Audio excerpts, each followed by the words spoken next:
Game 45 is complete and the teams are set for the first round of the playoffs.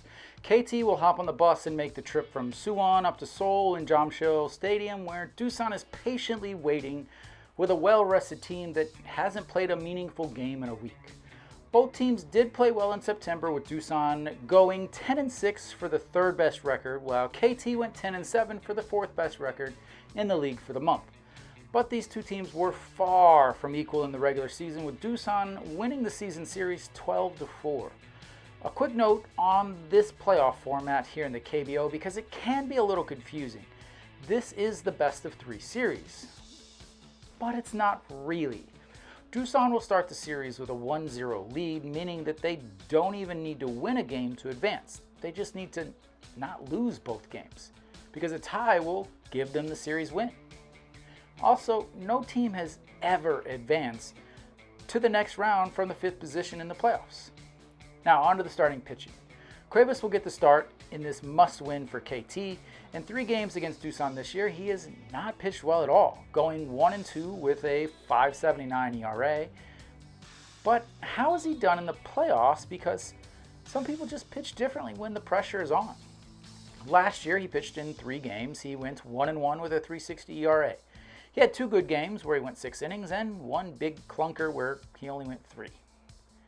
Doosan will send out their Korean ace, Kwak-bin.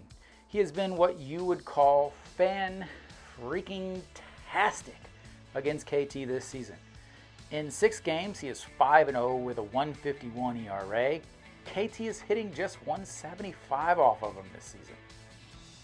I took a trip into the Wayback Machine to find this next nugget for your eyes and ears. These two have pitched against each other in the playoffs before, which is something that doesn't always happen with foreign starters. They faced each other back on November 14th of 2022.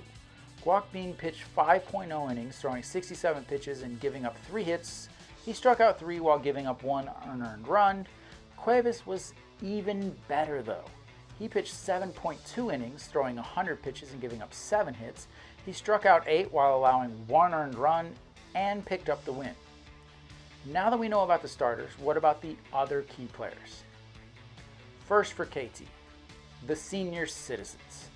OJ Il has been ice cold against his old team, hitting just 172 in 9 games. His lone counting stat is a run. Wang Jae-gyun has been even worse, hitting 158 in 16 games against the Bears on the season. His on-base percentage and slugging has at least been a little better than OJ Il's though. For Doosan, it has to be Yang Yuji. Not because he has feasted on KT pitching this year, hitting 404 with 3 homers and 19 RBIs in 13 games, but will he even play? He hasn't played since injuring his collarbone in the LG doubleheader. He went to the hospital and it was diagnosed with collarbone inflammation, and he stayed on the roster through the end of the season. The last information I could find at the time of this video is that he was doing some T work a few days after the injury, so he should be back. If he is back, will he be stuck DHing or will he be behind the plate? Because that is a big key that I will get into now. There is one other matchup I'm interested in that I think will play a key role in this game. That is the Doosan running game versus the KT backstop. Jang Sung-woo had the lowest caught stealing of any qualified catcher in the league, throwing out under 15% of the runners attempting to steal on him. Doosan's leadoff hitter, Jung Soo-bin, who had an on-base percentage of .459 against KT on the season, stole 9 bases against them this year. The other guy to watch on the base pass may or may not get the start. If Yang Yuji has to DH, then Kim Jae-won has to play left and Jared Young moves over to right, meaning Jo Soo-hang won't get the start. This is important because he also had an on-base percentage of over .400 against KT and 15 stolen bases against them. So, with all of this, who do I think will win? Doosan has hammered KT all season. KT has been playing must-win baseball for a week now.